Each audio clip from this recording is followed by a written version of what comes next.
Lisa Skupik, and this is Forum Daily for Thursday, March 19th. Countries across the Middle East are reacting strongly to the latest Iranian attacks. Qatar, Saudi Arabia, and the United Arab Emirates have all condemned the strikes, with Saudi Arabia's top diplomats saying the assaults have completely shattered what little trust remained. The attacks are also making it harder to find alternative routes for oil shipments. A drone strike hit a key Saudi refinery along the Red Sea, a route that had been seen as a safer option than the Strait of Hormuz. Any re-engagement with Iran, this conflict will end at some point. But I have to tell you, what little trust there was before has completely been shattered. Has been shattered on multiple levels. First, because Iran knows that most of the countries in the room today worked very hard to support diplomatic outcomes. Also, because we were quite clear with Iran that we would not be combatants in any confrontation that came. Not only that, that we would not allow our facilities to be used to target Iran, that would be restricted to self-defense. Okay. So what I care about now is that the attacks on my country and on my neighboring countries that are not involved in this conflict end. That's all I'm interested in. And we're going to use every lever we have, political, economic, diplomatic, and elsewise, to get these attacks to stop. That's what I care about. The targeting of Riyadh while a number of diplomats are meeting, I cannot see as coincidental. And I think that's the clearest signal of how Iran feels about diplomacy. It doesn't believe in talking to its neighbors. It tries to pressure its neighbors. Meanwhile, oil markets continue to surge amid fears of ongoing disruption. Brent crude is now trading above $110 a barrel, up more than 50% since the war began at the end of February. With repeated strikes on energy infrastructure and shipping routes, there are growing concerns about a prolonged global supply shock. And for Christians, the Church of the Holy Sepulchre is the center of the faith's defining story. Tradition holds that within its walls stands where Jesus was crucified and the tomb from which Christians believe he rose. That is why the prolonged closure during the current Middle East conflict is reverberating across the Christian world. Authorities shut the church's door on February 28th because of escalating security concerns as the regional war intensifies. Since then, access to the old city's major holy sites has been heavily restricted. For the first time in living memory, liturgies have stopped inside the basilica for weeks, which has sparked accusations that Israel is targeting the holy sites of Christians with closures. Our correspondent Adam Zivo joined me from Israel for more on the story.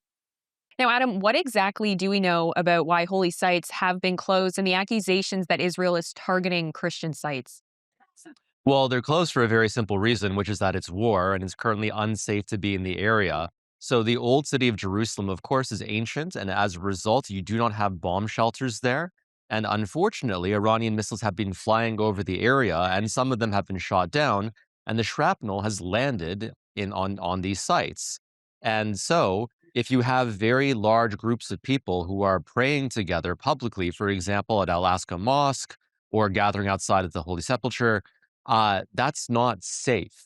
So, since the beginning of the war, there's been a restriction on large public gatherings of more than 50 people that is applied equally to everyone, both secular and religious. So, you can't have mass religious events. And of course, the Holy Sepulchre is now, it's been closed for the first time in a very long time. I can't even recall the last time it was closed because some shrapnel landed around there.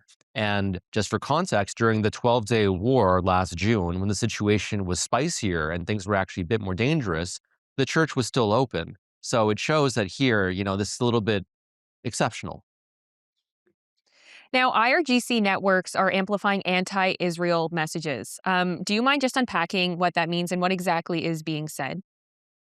Well, as usual, they're lying about what's happening here, and they're claiming that these holy sites are being closed specifically to target Muslims and Christians. And this is their way of sowing division, right? So for Muslims, they essentially want to create this narrative, oh, the evil Jews are closing down one of the holiest Muslim sites, and this is Israel being authoritarian again.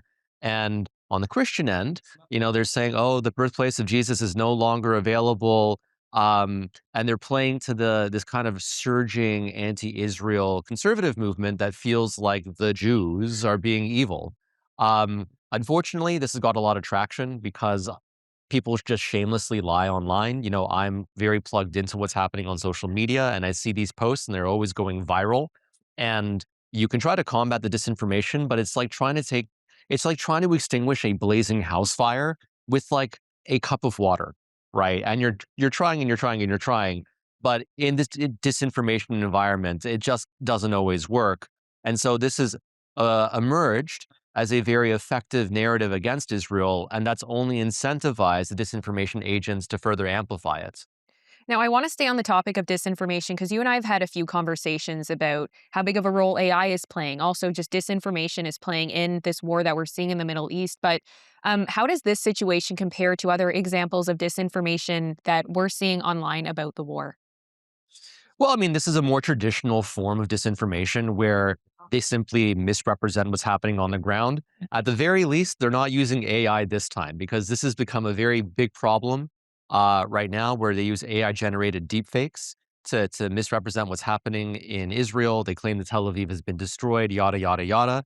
So at the very least, they're not sinking that low. But this is just part of the course of what we see here, where critics of Israel unable to find actual grievances sometimes will just make things up. And unfortunately, online, people are unable to know, they can't always tell what's right and wrong. And fact checkers have been so tied up with other disinformation that a lot of it sips through people's fingers and enters their brains. Now, going back to the closure of some holy sites, what has been the reaction from Christians in Jerusalem to this closure? I mean, they're obviously not happy with it. The people who I spoke with in Old Jerusalem, they're a little bit afraid, right? Because in most parts of Israel, you can go to the shelter, you'll be okay. In the old city, you can't do that. And so the city is fairly empty. And normally it survives on tourism. That's not there anymore. So not only are they unsafe, they're economically struggling as well. It's a dire situation. But how important is it for the city to be almost empty right now in regards to the war going on? I mean, was it the right call to shut down these holy sites? I would say so, yes. I mean, I want to stress that most of Jerusalem is quite lively because people go about their day to day lives and they just go to the shelter when they need to. The reason why the old city of Jerusalem is empty right now is once again, this is where you have a whole bunch of tourist sites, and there are no tourists in this country right now for obvious reasons. It's the same thing that happened last year. Last year, when I was here during the 12-day war, it was completely empty, right? And so all of these vendors are struggling.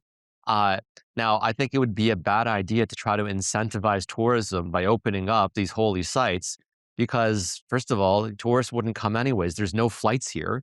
And second of all, the domestic tourist would be in grave danger. The worst thing possible for Israel would for it to be accused of not taking the safety of Christians and Muslims seriously, because if there was a mass casualty event, the Israelis would be blamed. So in a way, they're stuck between a rock and a hard place because they're vilified whether they open these sites or not. Well, Adam, thank you so much for breaking that down. We appreciate it. Thanks for having me. Defense Minister David McGuinty says the federal government is making a major investment in Canada's munitions industry to boost domestic production of heavy artillery shells. Ottawa will provide more than $1 billion in public funds to expand facilities. The funding will support production of artillery munitions through IMT Precision and General Dynamics Ordnance and Tactical Systems, which is part of a major U.S. defense contractor. Investing in our people, investing in our industries, investing in the capabilities that keep Canada strong. That's why I'm proud to announce the launch of the Canadian Defence Industry Resilience Program. That's a mouthful. The Canadian Defence Industry Resilience Program. It's a program that really means we're trying to strengthen Canada's ability to produce the defence equipment we need here at home, with an initial commitment of up to $1.4 billion to expand our own ammunition production. Because the ability to produce our own ammunition, it's not optional, it's essential. It strengthens our independence, it protects us from global supply disruptions, and it ensures that our armed forces have what they need when they need it. Following that announcement, the government is also moving quickly to modernize the Canadian Army's gear, buying 30,000 new modular assault rifles from Colt Canada in a $307 million deal. That price covers just the first 3 years, but Ottawa has the option to buy another 35,000 down the road. These new rifles will replace the aging C7 and C8 models, which have been in service for more than 30 years. Stephen Furr, the Secretary of State for Defense Procurement, says the purchase will get soldiers the equipment that they need faster than usual, possibly up to 2 years ahead of schedule.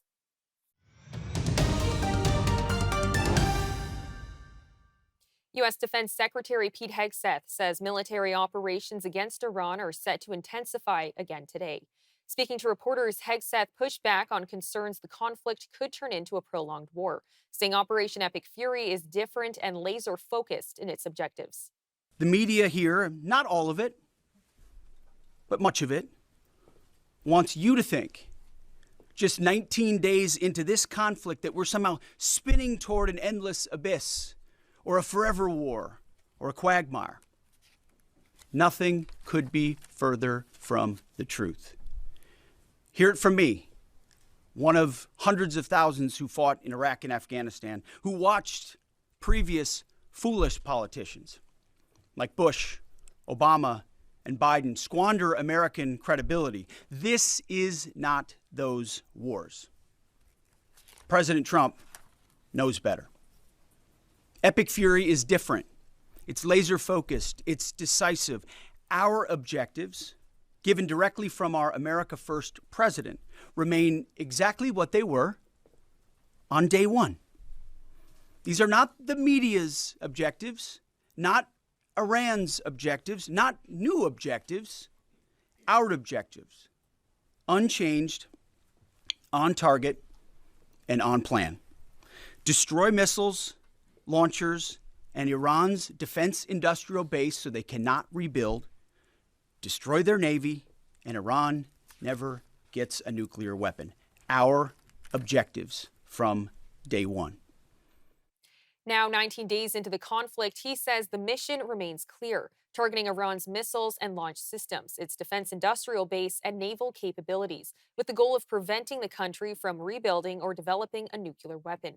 Hegseth added that the U.S. forces have already struck thousands of targets across Iran's military infrastructure and suggested the largest wave of strikes so far could come today, similar to what was seen in the previous round of attacks.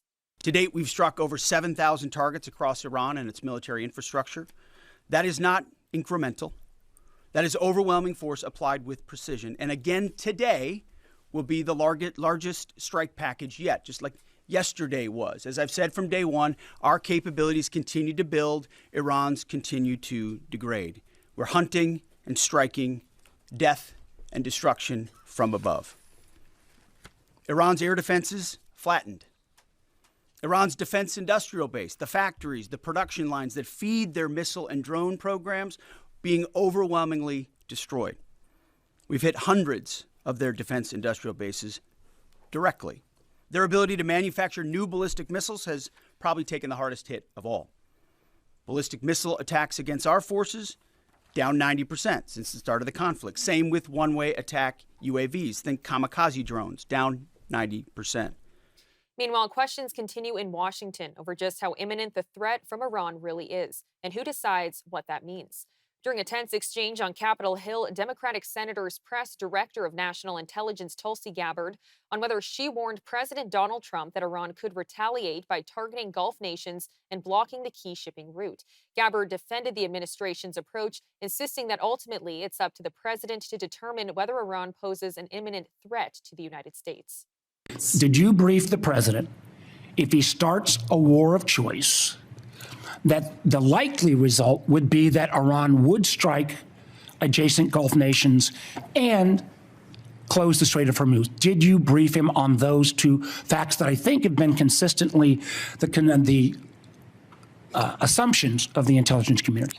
I have not and won't divulge internal conversations. I will say that those of us within the intelligence community continue to provide the president with all of the best objective intelligence available to inform his decisions. Was it the assessment of the intelligence community that there was a, quote, imminent nuclear threat posed by the Iranian regime, yes or no? Senator, the only person who can determine what is and is not an imminent threat is the president. False. And This he is the made that worldwide. This is the determination. worldwide threats hearing where you present to Congress national intelligence, timely, objective, and independent of political considerations.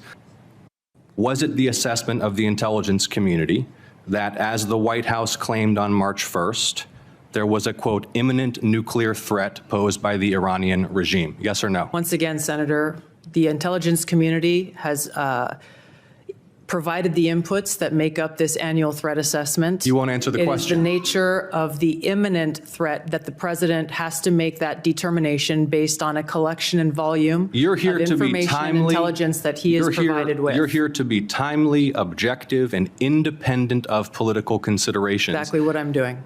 No, you're evading a question because to provide a candid response to the committee would contradict a statement from the White House.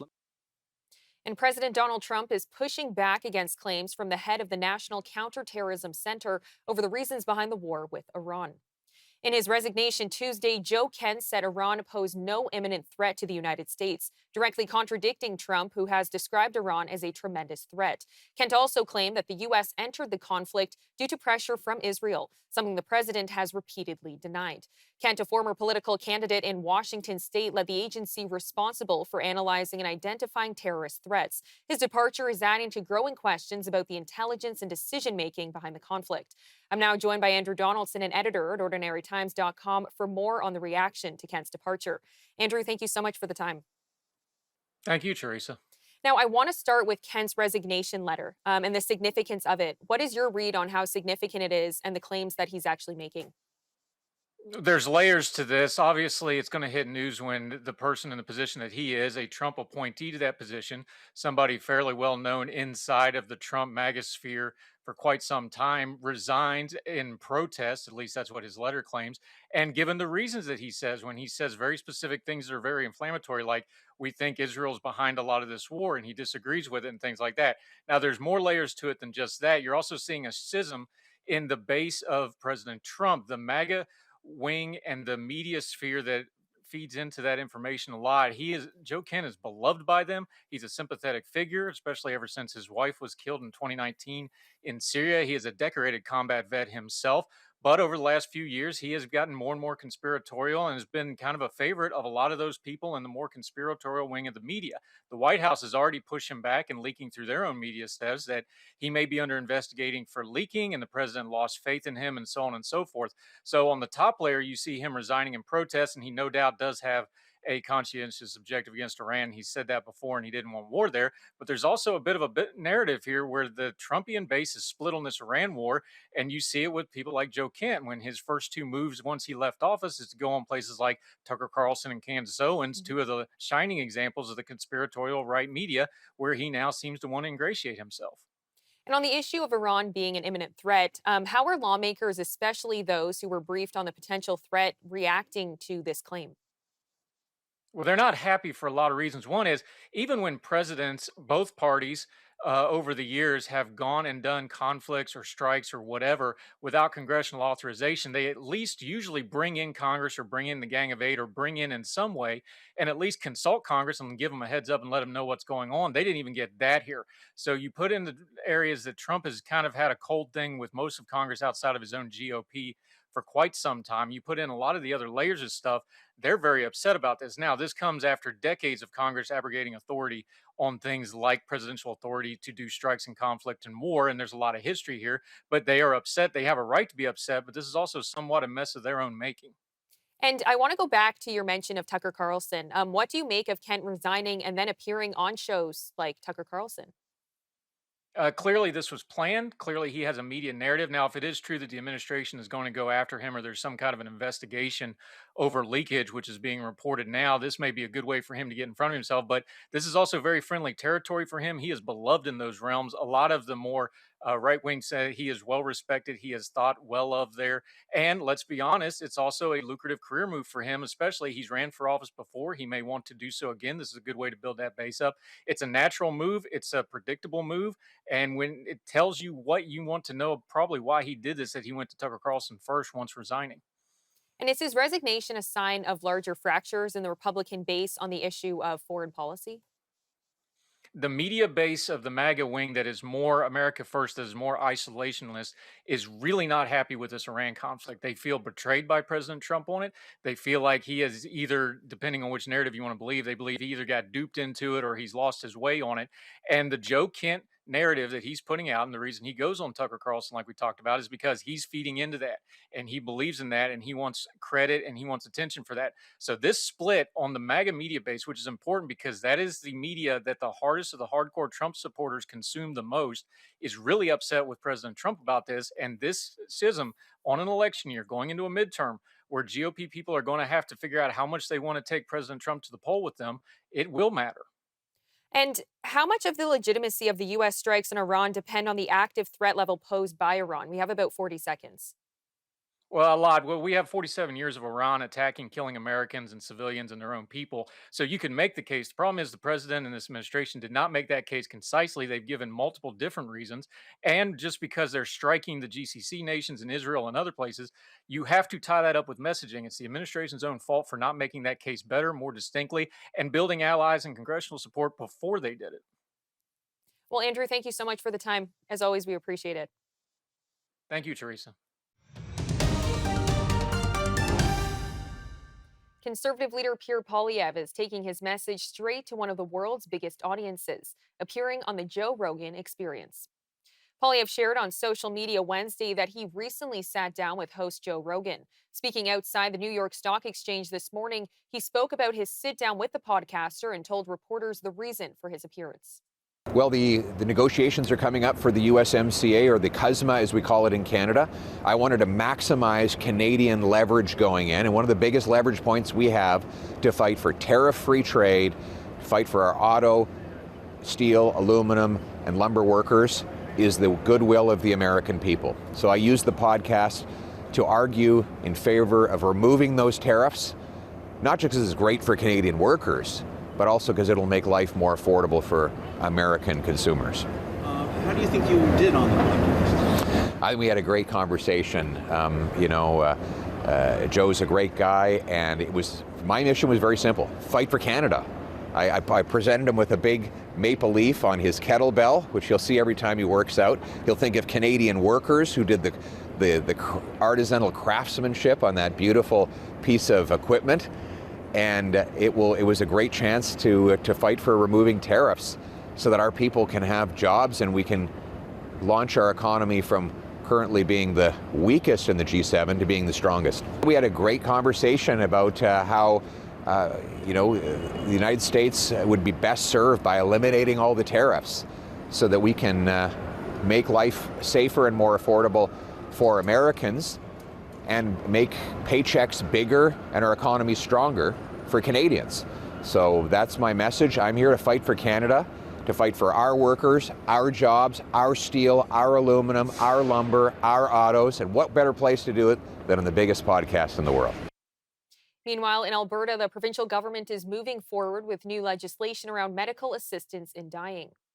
The United Conservative government has introduced Bill 18, which would limit eligibility to Albertans who are expected to die of natural causes within a year. Premier Danielle Smith says the legislation would also ensure MAID is not provided when mental illness is the sole underlying condition and is intended to protect vulnerable people, including minors, while emphasizing other care and treatment options. Alberta believes that patient safety is and must always be our first concern. And our government has been highly skeptical of federal moves to widen eligibility to those whose only medical condition is mental illness.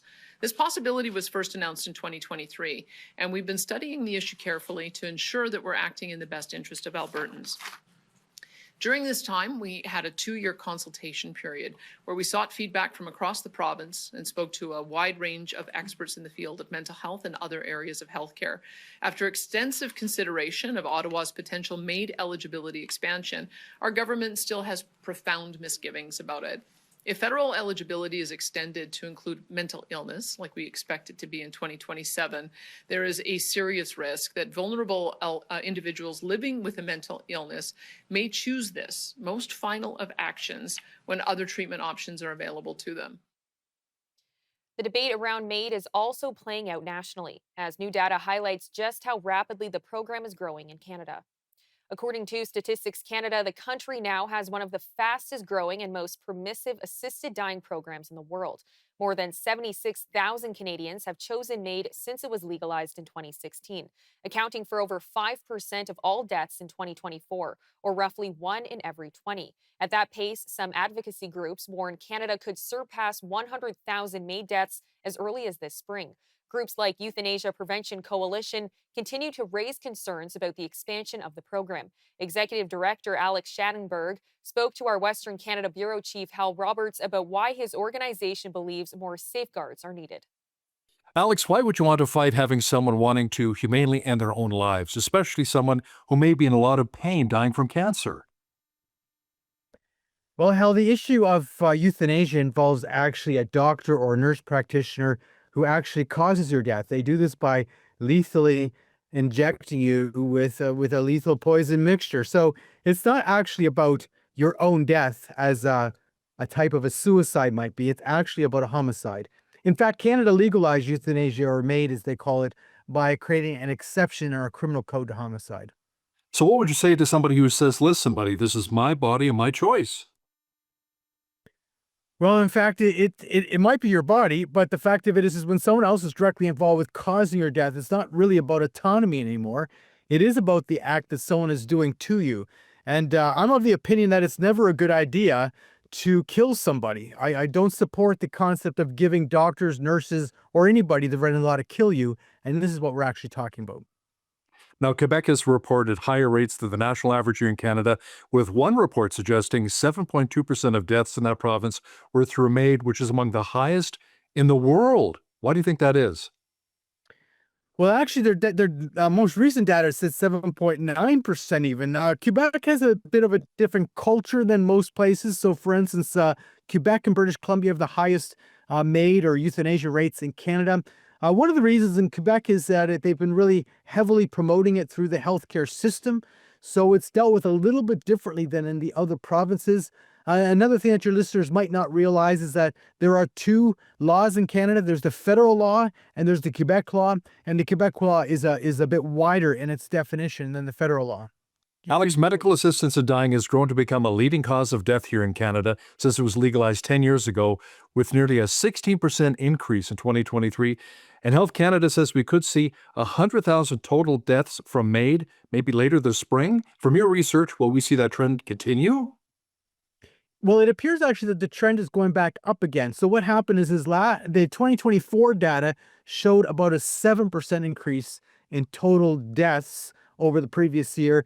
And the 2025 numbers that have not been published yet, but I have been able to dig up quite a few of the provincial numbers. So, for instance, Alberta alone had an 11.8% increase in euthanasia deaths in 2025. So if you start looking at that number and the Ontario number, it appears that we're back on an increased trend for euthanasia. So yeah, it does. If you do the math, it definitely appears that sometime mid to late April, Canada will surpass 100,000 deaths since legalization. Your group, Euthanasia Prevention Coalition, has real concerns with the Canadian government possibly expanding the criteria next year to receive MAID, which could potentially include mental illness. Can you explain?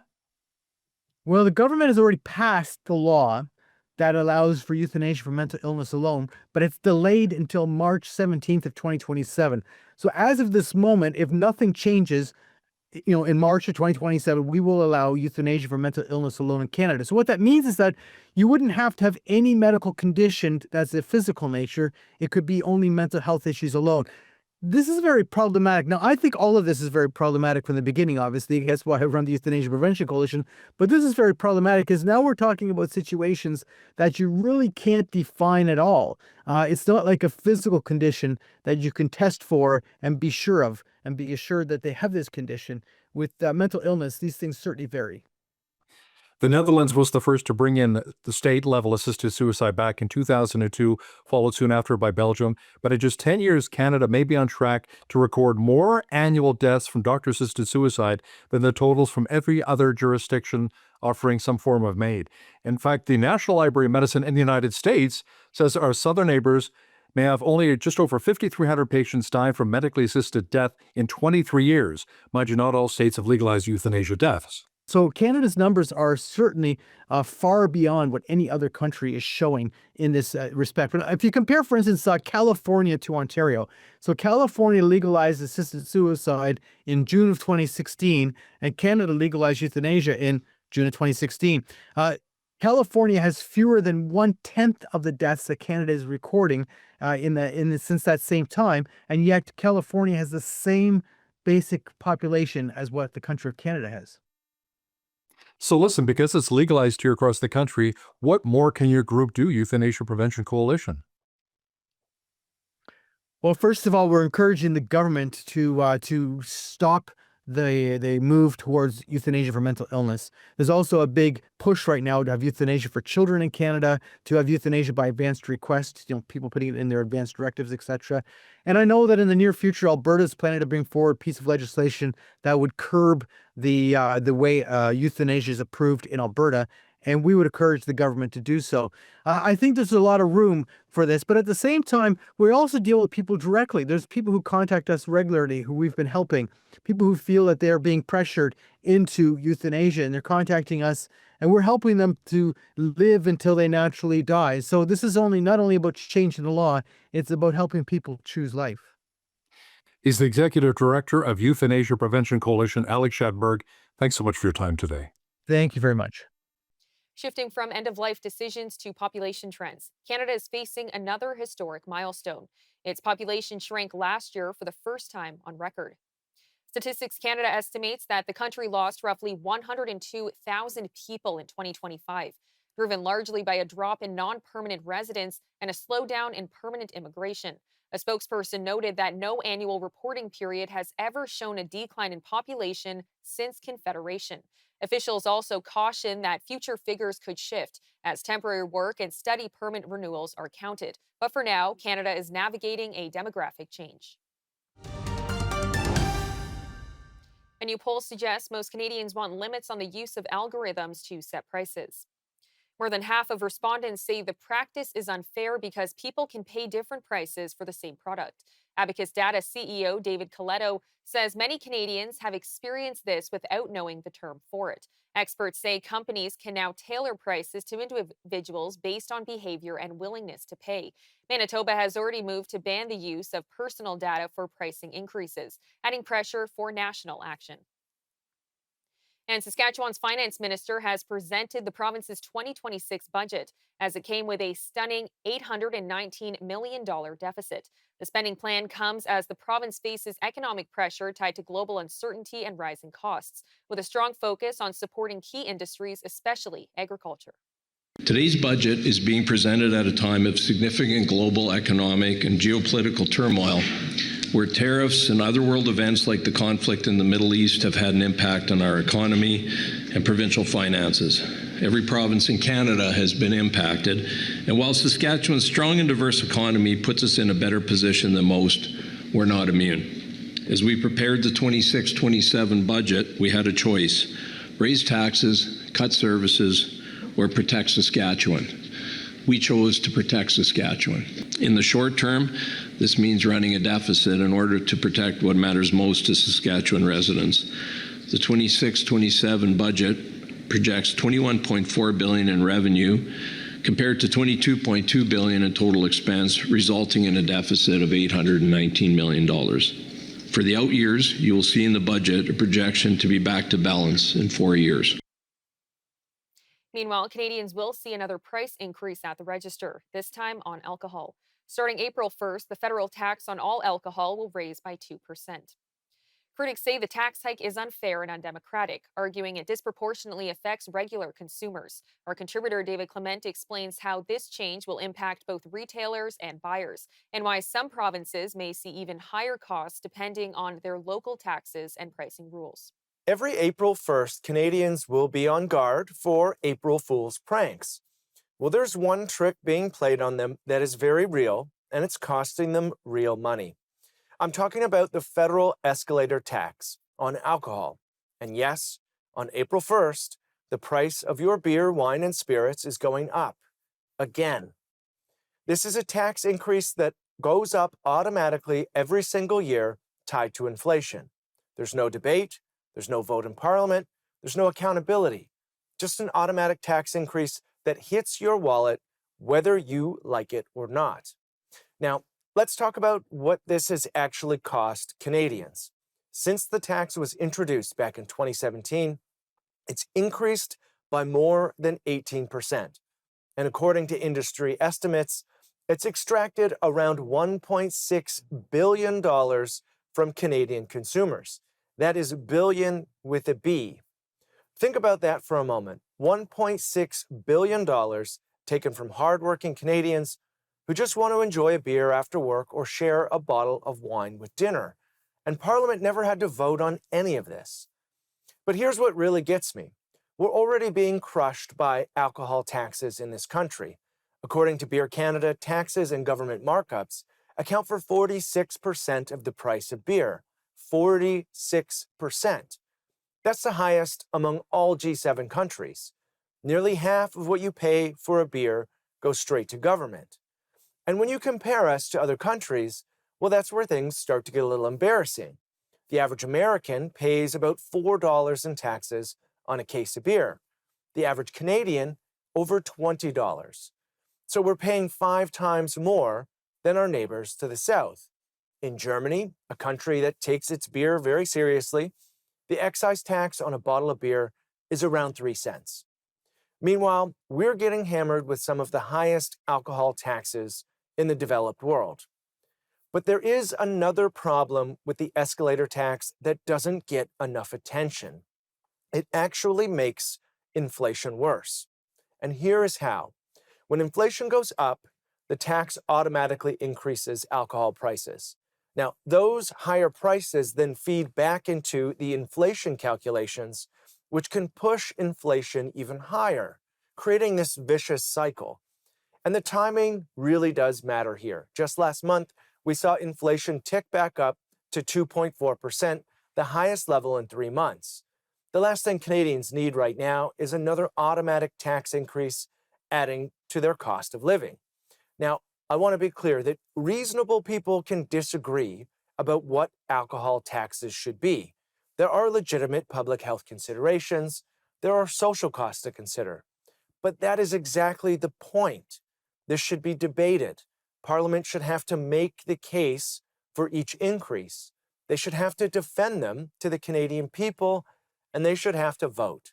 That is how democracy works, or at least how it's supposed to. You don't just get to set up a tax system where taxes increase automatically forever without any democratic oversight.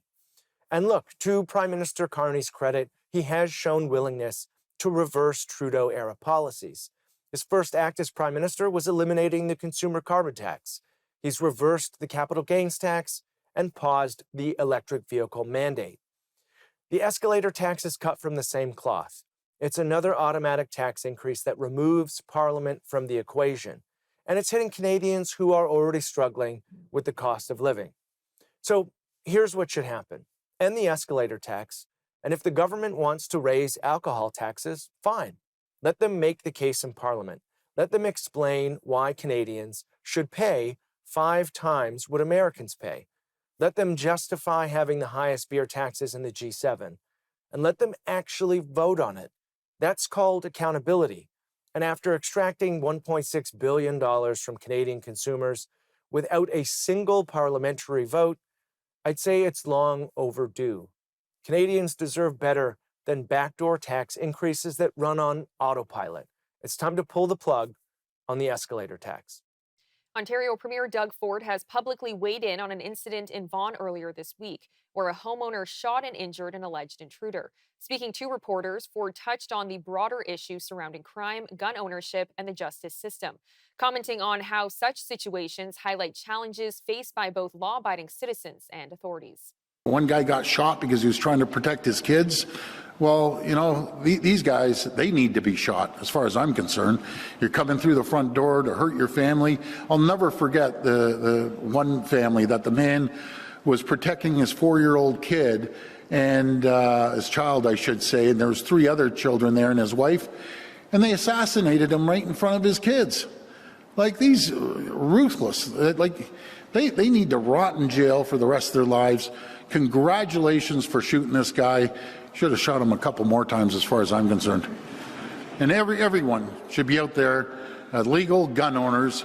And by the way, the federal government, they're spending so much time on going after legal, law-abiding gun owners that safely store their guns, safely store their ammunition, their hunters or their sport shooters. I have an idea. Rather than wasting hundreds of millions of dollars going after legal gun owners, why don't you spend that hundreds of millions of dollars going after the bad guys?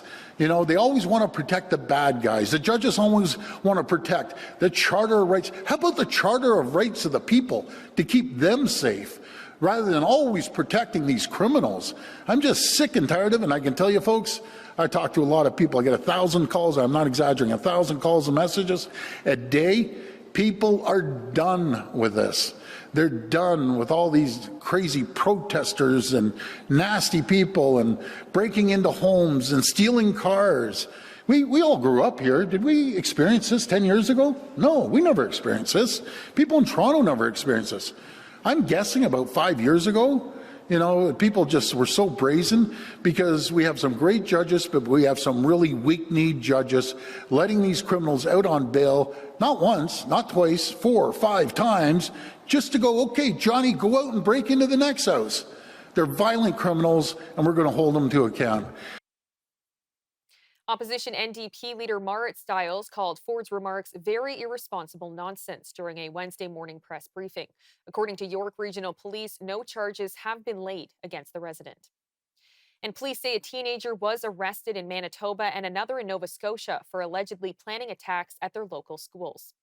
The Bridgewater Police Service says it received information from both Interpol and the FBI.